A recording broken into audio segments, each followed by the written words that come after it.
السلام عليكم ورحمة الله تعالى وبركاته مشتركاتي العزيزات. كما وعدتكم في الفيديو السابق، اليوم غادي تشوفوا معايا كيفية صنع صلصة البيتزا أحلى من التي تباع في المحلات. غادي نصنعوها بدون طهي وفي دقيقة واحدة تكون جاهزة. صلصة البيتزا لازم لها طماطم خاصة، وهذا الطماطم تتوفر كثيرا في الصيف والتي تسمى طوماط برون، تجي هذيك طويله. لكن الا ما كانت عندكم متوفره تقدروا تستعملوا هذيك الطماطم السائله اللي تجي في العلب مثل جومبو. وفي اخر هذا الفيديو غادي تشوفوا صلصه الطماطم التي تباع هنا في المحلات واللي نستعملها ايضا في بعض الاحيان. سنمر مباشره الى المكونات وطريقه التحضير. بسم الله. بالنسبه للطماطم اللي استعملتها، انا استعملت هذه تاع العلب، تجي حب حب في العلبه، تجي حمراء وتجي ايضا بنينه. كما راكم تشوفوا غادي نوريكم المكونات، فيها فقط الطماطم وبازيليك والملح، يعني ما فيهاش مواد حافظه ومنزوعه القشره. هيا لا كيفاش تجي كثيفه. وانتم لا استعملتوا تاع الحبه نزعوا لها القشره، وضعوها في الماء الساخن، خلوها بضع دقائق، بعد نزعوا لها القشره ووضعوها في الاناء كما راكم تشوفوا. بالتقريب استعملت 300 غرام. بالنسبه لبقيه المكونات استعملت قطعه ثوم مبشوره، تقدروا ايضا تستعملوا حتى 2 قطع. استعملت ملعقه كبيره تاع سكر باش نقلعوا الحموضه، ربع ملعقه صغيره تاع ملح، هنايا 2 ملاعق كبار نتاع زيت زيتون، تقدروا تستعملوا حتى 3 او تستعملوا ايضا الزيت العادي. استعملت ايضا الثوم المجفف، اذا ما كانش عندكم حاضر نكتفي بالثوم الطازج. نحتاج ايضا الى فلفل اسود اللي تحبوها تكون شويه حاره.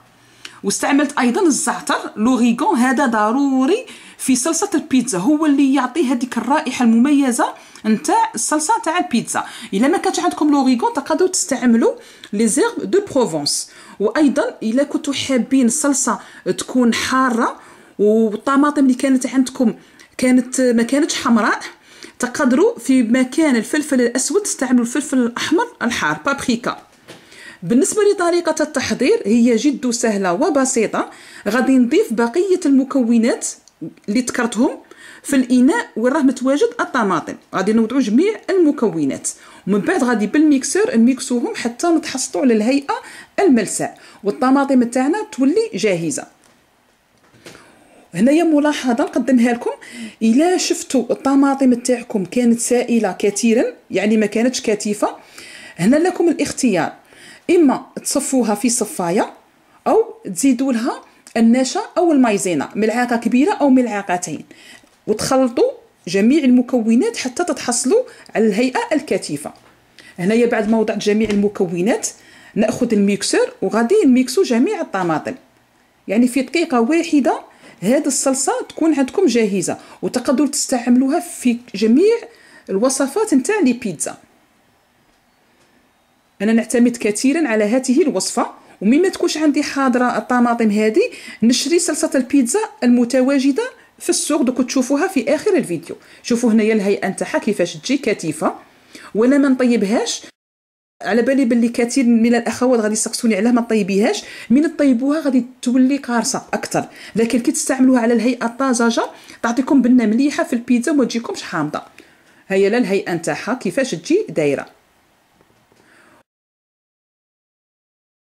وماذا بكم هذه الصلصه تاع البيتزا توجدوها في الصيف كي تكون الطماطم متوفره وبثمن معقول، تشروا هذا الطماطم وتحضروها بكميه كبيره وتوضعوها في علب صغار. هاد العلب تحتفظوا بهم في المجمد، وكما تسحقوا تجبدوا علبات ديكونجلوها وتستعملوها. هذه هي الصلصه نتاع المحلات، انا اللي نستعملها هنايا كثيرا، هذه الوحيده اللي تجيني بنينه. هذه نستعملها فقط كما تكونش عندي الطماطم الاخرى حاضره في البيت. وصلنا الى نهايه الوصفه نتاع اليوم، ان شاء الله تكون عجبتكم ونتلاقاو في الفيديو الجاي ان شاء الله. مع السلامه.